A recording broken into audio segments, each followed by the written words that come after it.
작고 하얀 공주는 늘 진주빛이 도는 새벽 어스름 찌르레기들이 제잘거리기 시작할 때 작고 하얀 침대에서 눈을 떴다. 공주는 숲이 잠에서 깨어나자마자 조그만 맨발로 나선용의 구불구불한 계단을 달려 올라가 하얀 잠옷 차림으로 탑의 꼭대기에 서곤 했다. 그리고 태양과 숲과 자고 있는 도시를 향해 키스를 보내며 이렇게 말했다. 안녕, 아름다운 세상아. 그런 다음 차가운 돌계단을 달려내려와 짧은 치마를 입고 모자를 쓰고 앞치마를 둘렀다. 그리고 하루 일과를 시작했다. 공주는 방들을 청소하고 아침을 만들었다. 설거지를 하고 냄비들을 박박 닦았다. 그녀는 진짜 공주였지만 이 모든 일을 직접 했다. 공주의 시중을 들어야 하는 사람이라면 변함없이 충성을 바치는 늙은 유모가 있었는데 공주가 태어나면서부터 쭉 탑에서 함께 살았다. 공주는 이제 늙고 허약해진 유모가 더 이상 일을 하지 못하게 했다. 유모가 가만히 앉아 바느질을 하는 동안 자기가 대신 모든 집안일을 했다. 그녀는 우윳빛 피부와 황금빛 머리칼, 황금처럼 고결한 마음씨를 가진 진짜 공주였다. 공주의 이름은 사브리네타였다. 그녀의 할머니는 용을 죽인 성 조지와 결혼했다. 실제 권리를 따지자면 온 나라가 공주의 것이었다. 산까지 넓게 펼쳐진 숲, 바다까지 경사진 모래 언덕, 밀과 옥수수와 호미를 심은 멋진 들판, 올리브 과수원과 포도밭, 그리고 크고 작은 탑들, 뾰족한 지붕들과 묘하게 생긴 창문들이 있는 작은 도시가 공주의 것이었다. 도시는 소용돌이 치는 바다와 동틀 때 장밋빛을 띠는 눈 덮인 하얀 산들 사이 움푹 꺼진 곳에 자리 잡고 있었다. 왕과 왕비는 일찍 세상을 떠났다. 세상을 떠나기 전 공주가 다 클 때까지 왕국을 공주의 사촌에게 맡겼다. 하지만 공주가 다 크기도 전에 왕과 왕비는 세상을 떠났다. 이 왕자는 매우 사악해서 공주로부터 모든 것을 빼앗았다. 모든 사람들이 그를 따랐다. 그리고 이제 공주의 것들 가운데 남은 것이라고는 할아버지 성 조지가 세운 용을 막아낼 수 있는 커다란 탑뿐이었다. 공주의 하인이어야 했을 사람들 가운데 그녀 곁에 남은 사람은 착한 유모뿐이었다. 이런 까닭에 사브리네타는 온 나라에서 가장 먼저 놀라운 광경을 볼 수 있었다. 도시 사람들이 모두 깊이 잠들어 있는 아주 이른 아침에 공주는 탑의 계단을 달려 올라가 들판을 바라보았다. 들판 건너편에는 초록 양치 식물이 무성히 자란 배수로와 장미가시 울타리가 있었고 그 뒤로 숲이 있다. 사브리네타가 자신의 탑에 서 있는데 장미가시 울타리가 흔들리고 비틀리는 것이 보였다. 다음 순간 매우 밝게 빛나는 무언가가 울타리를 뚫고 나와 식물이 무성한 배수로로 들어갔다가 다시 울타리 안으로 돌아갔다. 잠깐이었지만 공주는 그 모습을 분명히 보았다. 그녀가 혼잣말을 중얼거렸다. 세상에, 정말 신기하고 밝게 빛나는 동물이야. 조금만 더 컸더라면, 그리고 이야기에 나오는 괴물들이 사라진 게 어제 오늘이 아니라는 걸 내가 몰랐다면 정말 용이라고 생각할 뻔했어. 그게 무엇이었든 간에 용과 아주 비슷해 보이기는 했다. 하지만 용이라기에는 너무 작았다. 도마뱀처럼 보이기도 했는데 도마뱀이라기에는 또 너무 컸다. 길이가 난로 앞에 깔린 양탄자만 했던 것이다. 사브리네타가 말했다. 그렇게 급하게 숲으로 돌아가지 않았다면 좋았을걸. 물론 나야 용을 막아낼 수 있는 탑에 있으니 아주 안전해. 하지만 만약 그게 진짜 용이라면 사람들을 잡아먹을 정도로 아주 클 텐데. 게다가 오늘은 5월 1일이라 아이들이 숲에 꽃을 따러 가잖아. 사브리네타는 집안일을 다 끝내고 데이지 꽃이 수놓인 새하얀 실크 드레스를 입었다. 그리고 다시 탑 꼭대기에 올라갔다. 들판 너머에 아이들이 삼삼오오 떼를 지어 산사나무 꽃을 따러 가는 게 보였다. 그 아이들의 웃음소리와 노랫소리가 탑 꼭대기까지 들려왔다. 용이 아니었으면 좋겠는데. 사브리네타가 걱정스런 목소리로 말했다. 아이들은 2~3명씩 혹은 10명, 20명씩 짝을 짓고 있었다. 빨갛고 파랗고 노랗고 하얀 옷을 입은 아이들이 초록빛 들판 위에 흩어져 있었다. 꼭 꽃들이 수놓인 초록색 비단 망토 같다.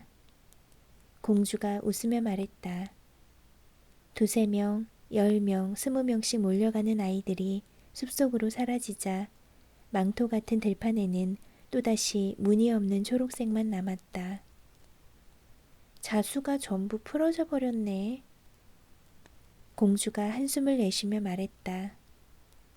5월째여서 그런지 햇빛은 밝게 비추고 하늘은 파랗고 들판은 온통 초록빛이고 꽃들은 모두 눈부시게 빛났다. 그때 갑자기 구름이 태양 위를 지나가더니 멀리서 들려온 날카로운 비명소리가 정적을 깨뜨렸다. 그리고 오색 빛깔의 급류처럼 숲에서 쏟아져 나온 아이들이 빨갛고 파랗고 노랗고 하얀 물결이 되어 들판 위를 달렸다. 아이들은 달리면서 비명을 질러댔다. 아이들의 비명소리는 탑에 있는 공주에게까지 들려왔다. 날카로운 바늘에 꿰인 구슬처럼 다른 말소리도 비명소리와 한데 섞여 들려왔다. 용이에요, 용! 용이요! 문을 열어요! 용이 온다고요! 사나운 용이요! 아이들은 들판을 휩쓸고 지나가 도시의 입구로 쏟아져 들어갔다. 문이 쾅 닫히는 소리가 들리는가 싶더니 아이들은 더 이상 보이지 않았다. 하지만 들판 반대쪽에서는 장미가시 울타리가 갈라지고 부서지더니 매우 크고 눈부시고 무시무시한 뭔가가 배수로 속 양치식물들을 밟아 뭉개고 이내 다시 숲으로 숨어들었다. 공주는 아래로 내려가 유모에게 이야기했다.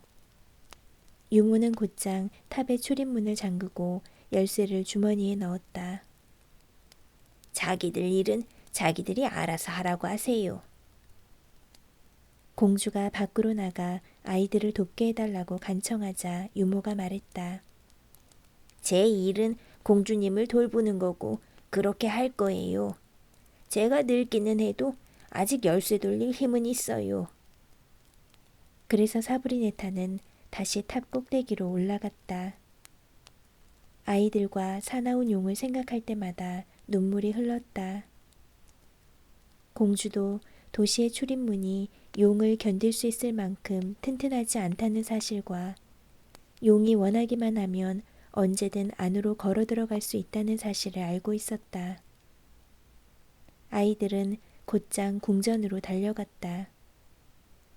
아이들은 동물 사육장에서 채찍을 탁 내리치고 있는 왕자에게 무슨 일이 있었는지 말했다. 재미있겠군.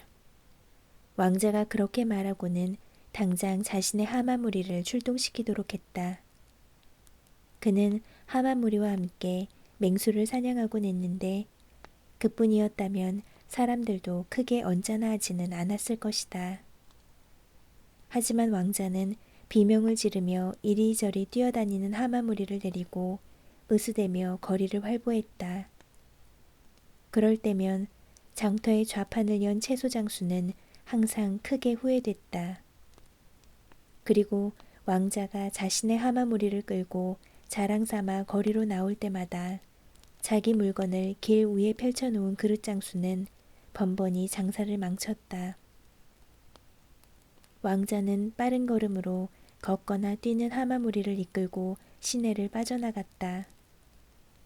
사람들은 하마무리가 내는 소리와 왕자가 부는 뿔피리 소리가 들리는 순간 후닥닥 집 안으로 들어갔다.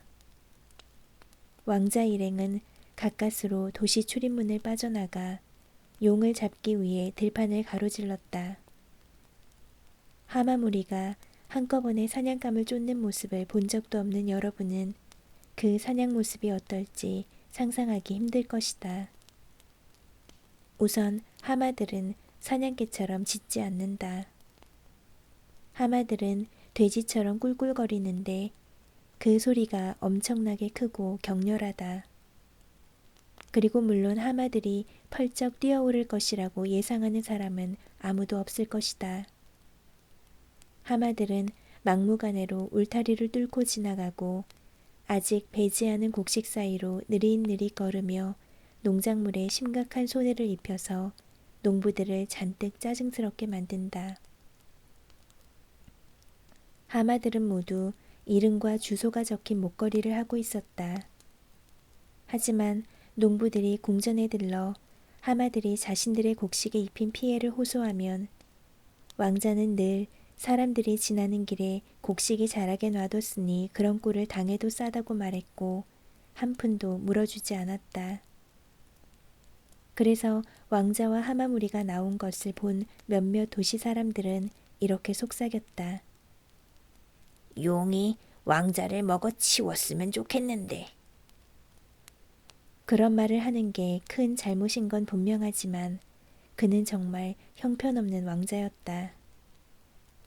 왕자와 하마무리는 들판이고 나무고 닥치는 대로 뒤졌다. 그들은 수풀에서 허탕을 쳤다. 낮은 언덕에도 전혀 자취가 남아있지 않았다.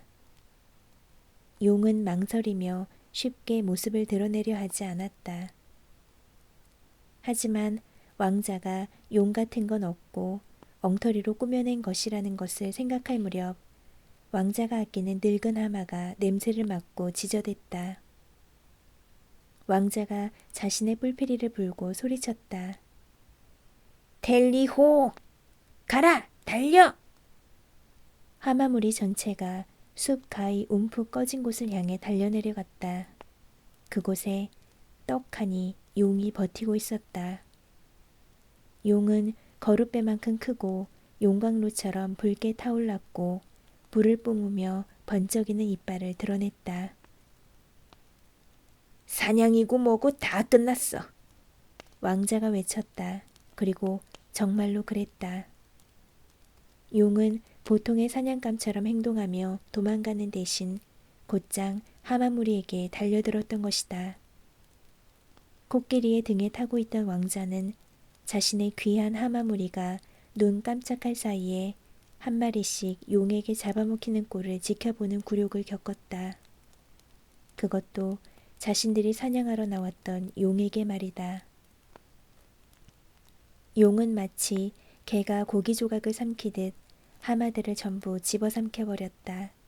그것은 끔찍한 광경이었다. 뿔피리 소리에 맞춰 별 생각 없이 즐겁게 사냥을 나왔던 하마무리 가운데 어린 하마 한 마리조차 남지 않았다. 용은 자신이 빠뜨리고 잡아먹지 않은 하마가 있는지 열심히 주위를 두리번거렸다. 코끼리 등에 앉아있던 왕자는 반대편으로 슬그머니 내려와 숲의 가장 울창한 곳으로 달려들어갔다. 왕자는 튼튼한 나무들이 빽빽이 서 있는 그곳으로 용이 뚫고 들어올 수 없기만을 바랐다. 왕자는 전혀 왕자답지 않게 네 발로 엉금엉금 기어갔다. 마침내 속이 빈 나무 한 그루를 발견하고 그 속으로 숨어들었다. 숲은 아주 잠잠했다. 나뭇가지들이 부서지는 소리가 나거나 뭔가 타는 냄새가 나거나 해서 왕자를 두렵게 만들지 않았다. 왕자는 어깨에 걸고 있던 은으로 만든 사냥용 술통을 다 비우고 속이 빈 나무 안에서 두 다리를 쭉 폈다. 왕자는 불쌍한 하마들을 위해서 눈물 한 방울 흘리지 않았다. 자신의 손에서 먹이를 받아먹고 오랜 세월 동안 사냥을 나갈 때마다 열심히 자신의 뒤를 따랐는데 말이다. 그가 가죽 같은 피부와 난로 청소용 솔 같은 머리칼, 돌처럼 딱딱한 심장을 가진 가짜 왕자였기 때문이었다. 왕자는 눈물 한 방울 흘리지 않고 잠만 잘 잤다. 왕자가 잠에서 깨어나니 바깥은 어두워져 있었다. 왕자는 나무에서 기어나와 두 눈을 비볐다. 주변 숲은 깜깜했지만 근처의 작은 골짜기에서 붉은 불빛이 새어나왔다. 나뭇가지들을 모아 모닥불을 피워놓은 것이었는데 그 옆에는 노랑머리를 기른 젊은이가 누더기를 걸친 채 앉아 있었다.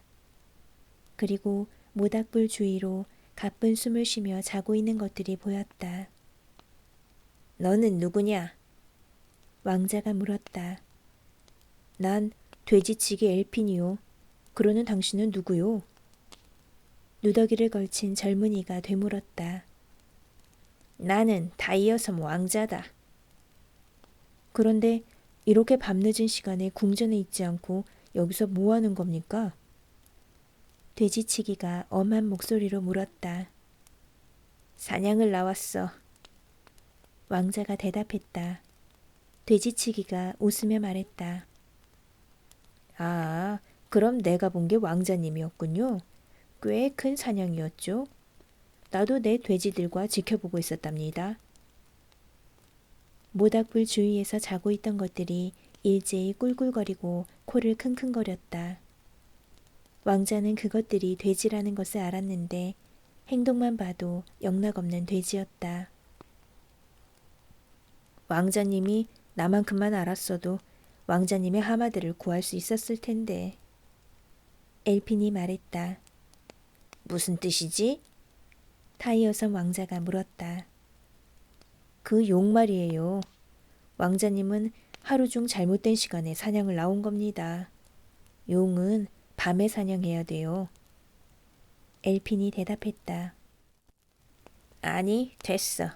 난 낮에 하는 사냥만으로 충분히 만족하거든. 이 멍청한 돼지치기야. 왕자가 몸서리를 치며 말했다. 아, 그래요? 그럼 그건 알아서 하시던가. 모르긴 몰라도 내일 용이 와서 왕자님을 사냥할 거요. 용이 그렇더라도 난 상관없는 일이요. 이 멍청한 왕자님아. 내 놈은 아주 무례하구나. 아니지요. 그저 진실을 말한 겁니다. 그럼 어디 사실대로 말해봐. 내가 너만큼 알았어도 내 하마들을 잃지 않았을 거라는 게 무슨 말이야. 우리 말이 좀 서툴군요. 뭐 어쨌든 내가 말해주면 나한테 뭘 줄 건가요? 엘핀이 물었다. 뭘 말해준다는 거야? 타이어섬 왕자가 되물었다. 왕자님이 알고 싶은 거요. 난 아무것도 알고 싶지 않아. 타이어섬 왕자가 말했다. 그럼 왕자님은 내가 생각했던 것보다 훨씬 더 멍청이로군요. 용이 왕자님을 해치우기 전에 먼저 용을 해치울 방법을 알아야 하지 않나요? 그럴지도 모르지. 왕자가 마지못해 대답했다. 난 인내심이 많은 편이 못 돼요. 분명히 말하는데 내 인내심은 거의 바닥났어요. 말해주면 나한테 뭘 줄 거요? 내 왕국의 반을 주지. 그리고 내 사촌과 결혼시켜주고 말이야. 왕자가 대답했다. 좋아요. 그럼 말해드리리다. 밤이 되면 용이 작아져요. 이 나무의 뿌리 아래에서 잠을 자지요. 난 불을 붙일 때 용을 사용해요. 그리고 정말로 나무 아래쪽에 검게 그을린 이끼 둥지가 있었고 그곳에 용이 있었다. 용은 손가락 길이만 했다. 어떻게 죽여야 하는 거지? 왕자가 물었다. 죽이는 건 모르겠고 용을 집어넣을 걸 가져왔으면 데려갈 수는 있어요. 가지고 있는 그 술병이면 되겠군요. 그래서 두 사람이 힘을 모아 손가락을 그슬리며 조그마한 나뭇가지로 용을 병 속에 찔러 넣었다. 결국 용은 은으로 만든 사냥용 술병 속으로 기어 들어갔다. 그러자 왕자가 뚜껑을 단단히 돌려 닫았다. 이제 용을 잡았네요. 용을 집으로 가져가서 병 입구에 솔로몬의 봉인을 찍읍시다. 그렇게만 해도 안전할 거예요. 어서 가요. 내일은 왕국을 나누고 그럼 청혼할 때 입을 좋은 옷을 살 돈도 좀 생기겠군요. 엘핀이 말했다. 하지만 사악한 왕자는 약속을 할 때부터 그걸 지킬 생각은 눈꼽만큼도 없었다. 말도 안 돼. 그게 무슨 말이지? 내가 용을 찾아내서 가둔 거야. 난 청혼이니 왕국이니 하는 말은 한마디도 한 적 없어. 내가 그랬다고 우긴다면 당장 네 목을 베어버릴 테다. 그러고는 칼을 뽑아들었다. 알았소. 어쨌든 내가 당신보다 잘 살고 있군. 엘핀이 어깨를 으쓱하며 말했다. 무슨 뜻이지? 왕자가 씩씩거리며 물었다. 뭐, 당신에겐 고작 왕국과 용뿐이지만 내겐 떳떳함이 있으니까. 그렇게 엘핀은 다시 불 옆에 앉았다.